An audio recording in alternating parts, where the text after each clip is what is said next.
Welcome to the Management Bootcamp, presented by Rhonda Harris Enterprises.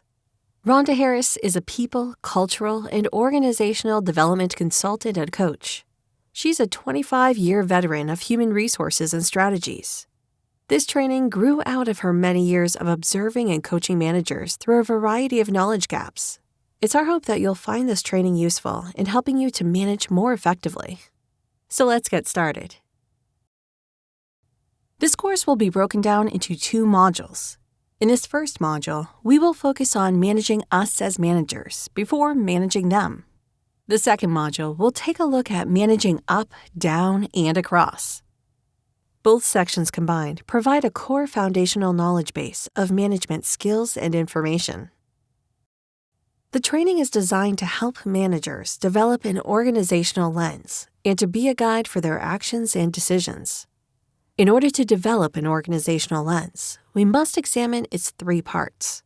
The self-analysis component relates to the successes and challenges attributed to an individual. So this can be yourself as the manager or one of your direct reports. It involves looking at an individual's skills, knowledge, and attributes. The group analysis component is looking at the relationship and interactions among people. And lastly, the environment analysis encompasses the successes and challenges attributed to the group and addressing any systemic issues that impact the team as a whole. The roadmap to management success also starts with managing us and then managing them, our staff and direct reports. I believe the most valuable professional trait anyone can have is their ability to be self-aware, which is the ability to be open and honest with yourself about your good, your bad, and your ugly. Hence this quote, "To thine own self be true." Self-reflection is a starting point of self-awareness. The window mirror view is a great analogy for self-awareness. When we look out a window, we can see our reflection in the glass, and those looking in the window can clearly see us. The emphasis here is on clearly see us. Now let's move on to the mirror view. This is what I call the mountaintop view. Self-awareness is about having a clear perception of your personality traits, character strengths, and flaws. It's your thoughts, values, beliefs, triggers, pet peeves, desires, and emotions. It's everything. It's how you perceive yourself and how others perceive you. Now let's go to the mountaintop. Imagine you're sitting on the top of the mountain, looking down at everything that makes you, you. The good, the bad, and the ugly. So if you're sitting there and you can see your stuff, then guess what? Others looking at you atop the mountain can see your stuff too. Think about this. What do they see? A core component of self-awareness is being accountable. This is owning your wins as well as your losses. This is accepting responsibility for the things that you and your team does well and those things that are not done so well. It's not making excuses or blame shifting. A company's accountability problem may actually be a coaching problem in disguise. This simply means that if employees are not being accountable, this is a performance issue that requires performance management, and more specifically, coaching. Do you agree or disagree? Think about it. So what does holding yourself accountable mean and look like? It's seeing yourself in all the harsh realities and not through your rose-colored glasses. And equally important, seeing yourself is owning all that is you, the good and the not so good. It is asking others what you need to change in how you're showing up for them. Solving it means seeing yourself, owning everything, flaws and all, and working to improve, which will ultimately involve you thinking and acting differently, all for the better. Here is a brief self-awareness test. Look at the images and find your dominant leadership style. By dominant, I mean what is the style that you operate in most? If your dominant style is in one of the boss boxes, you have some self-work to do. To get started on this, it would be helpful to do a check-in with your manager as well as your direct reports and ask them how you are showing up and work to improve from there. If your dominant style is in one of the leader boxes, kudos to you. This doesn't mean you can't improve.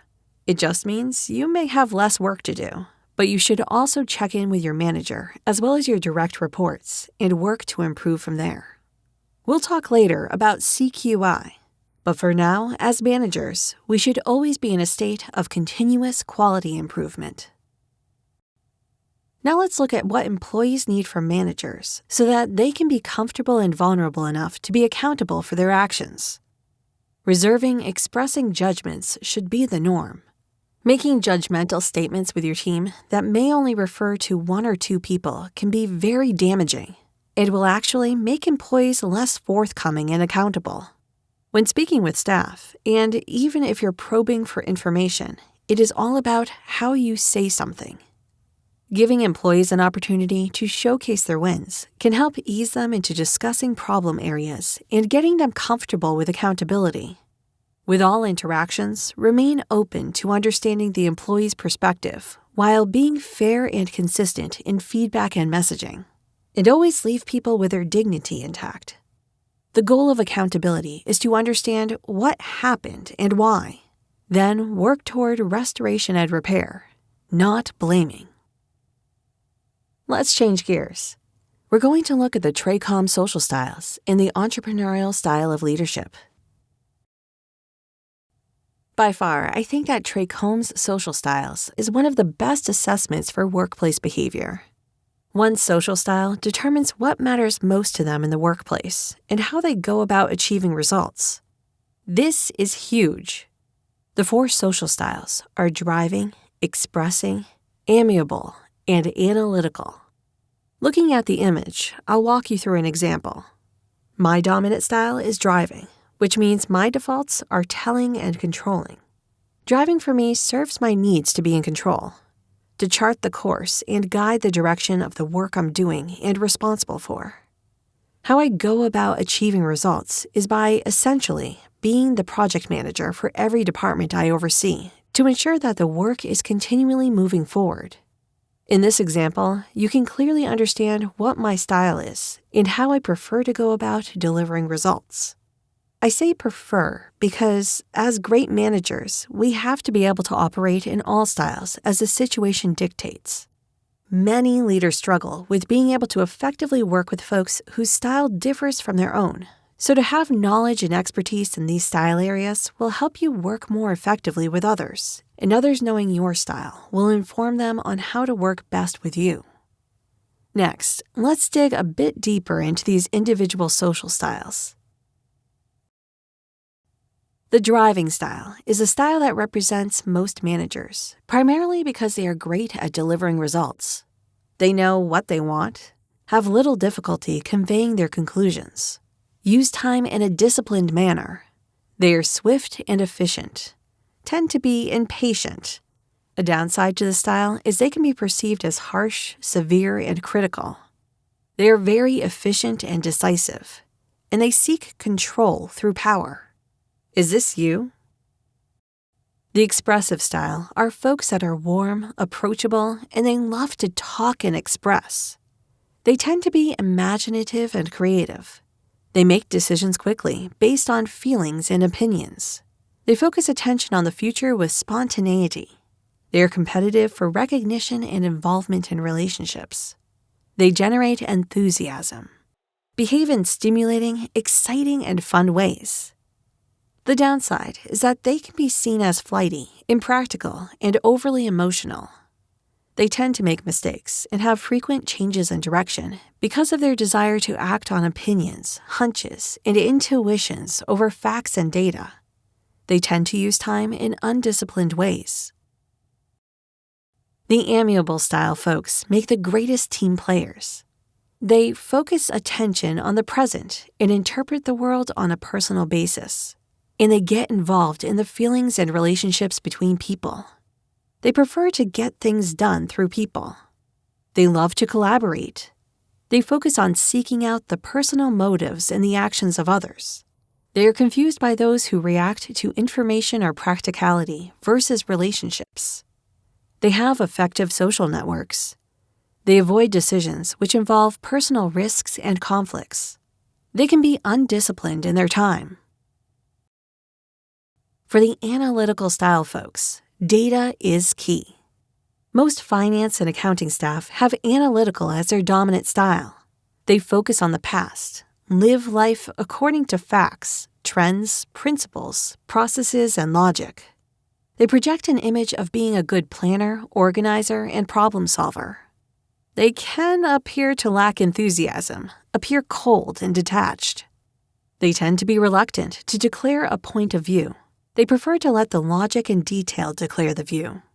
They value principles over personal friendships or gratification. They focus on processes and procedures. They tend to be very slow to change. And they are very disciplined in their use of time. Please remember that as great managers, we have to be able to operate in any of these styles as the need arises. Versatility is our ability to master situational leadership and move between styles as needed. We rarely think about being an entrepreneur at work, but here's a newsflash for you. Entrepreneurial traits are what employers look for and want to see in their star employees. Entrepreneurial spirit is a mindset. It's having an attitude that your department is your business, and you'd continually be working to make it better by always being curious and embracing critical questioning, innovation, service, and quality improvement. Corporate entrepreneurs are original thinkers, often thinking outside the box. They take calculated risks. They are competent, capable, and accountable for their own actions and for the actions of their team. They embrace creativity, innovation, planning, and preparation while staying focused on growth, which is how they succeed. Emotional intelligence is a capacity to be aware of, control, and express one's emotions, and to handle interpersonal relationships thoughtfully and empathetically. Emotional intelligence combines self-awareness, self-regulation, motivation, empathy for others, and social skills. Being in control of all of this at times is a major feat. The 4 quadrants of self-awareness all impact one another and impact our ability to lead and develop others. Open communication begins with you being visible and available to employees. Managing requires that we are appropriately transparent, meaning sharing what is appropriate for the audience you are addressing. Focus on keeping messages positive and ensure that you are creating an environment where employees feel heard. Also make them aware of the organization's grievance process in case they need it. The 4 core professional skills are critical thinking, operational skills, leadership skills, and connecting and relating. The most important of these is critical thinking. Critical thinkers are naturally curious and skeptical. They always question and apply tactics and strategies to understand, and are always analyzing and thinking. They are often accused of overthinking, but this level of analysis helps them come up with options and solutions that others do not. Even though critical thinkers are very strategic and thoughtful and deliver optimal results, they are not egotistic. They remain open to new ideas and perspectives. They are also open to challenges to their thought processes because their ultimate goal is the best strategic action regardless of the source of the idea. If critical thinking isn't your strong suit, there are ways to enhance this skill set. Analytical tests that involve pattern recognition and variance can enhance critical thinking, as well as looking for significance among data.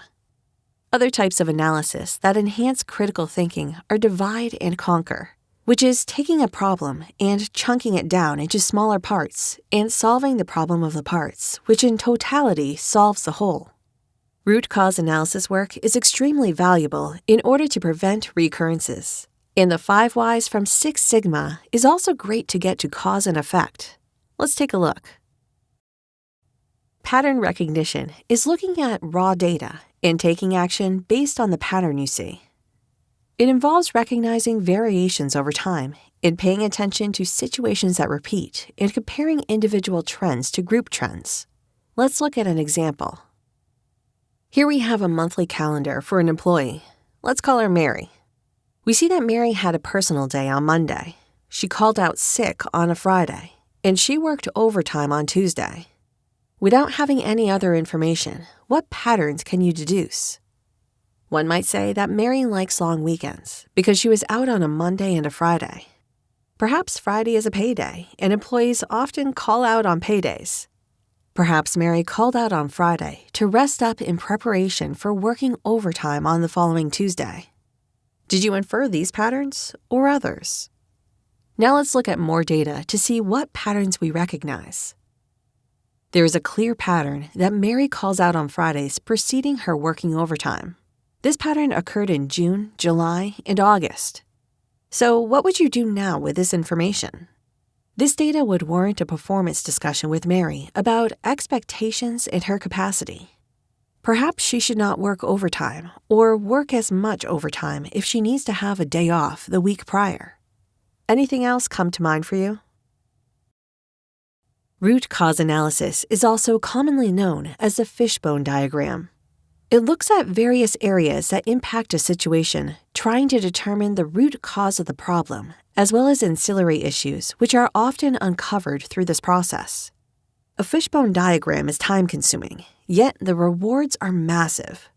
This method helps isolate the root cause of the issue and involves others in determining the cause so that all can work toward resolution.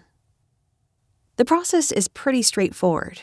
You define the problem, gather data and evidence, identify the causal relationships associated with the problem, identify which causes, if removed or changed, will prevent recurrence. Identify effective solutions to prevent recurrence, meet your goals and objectives, and do not cause other problems. Then implement the recommendations. Observe the recommended solution over time to ensure effectiveness. The 5 whys happen by repeatedly asking the question, why? 5 is a good rule of thumb. You can peel away the layers of symptoms which can lead to the root cause of a problem. It is very simple to complete the 5 whys exercise. You would write down the specific problem. Writing the issue helps you formalize the problem and describe it completely. Ask why the problem happens and write the answer down below the problem. If the answer you just provided doesn't identify the root cause of the problem, then ask why again and write that answer down. Loop back to step 3 until you and/or the team agree that the problem's root cause is identified. One thing to note is that it may take fewer or more times to ask why to get to the root cause. Let's look at an example. Here is the problem. You are on your way home from work and your car stops in the middle of the road. So let's start asking the whys. Why did your car stop? Because it ran out of gas. Why did it run out of gas? Because I didn't buy any gas on my way to work. Why didn't you buy any gas this morning? Because I didn't have any money. Why didn't you have any money? Because I lost it all last night in a poker game. Aha! The root cause of the car stopping in the middle of the road is because there was no gas in it, because all of the money was lost the night before playing poker. Pretty easy and effective, right? Operational skills involve an understanding of strategy, resources, inputs and outputs, costs and control, and you as the manager overseeing it all. I love this leadership infographic because it describes everything involved in making us great leaders, like confidence, communication, creativity, and being a visionary. Connecting and relating is all about relationships with your staff, your managers, your customers, clients, or patients. It's the ability to cultivate relationships, develop trust, and hold the confidence of others as you navigate work life. Congratulations! You have now completed Module 1 of the RHE Management Bootcamp. You are now equipped with the tools to manage yourself as a manager. It is vital we do our self-work while we are always working with and managing our teams. In Module 2, we're going to learn how to manage others, up, down, and across. Thanks for watching.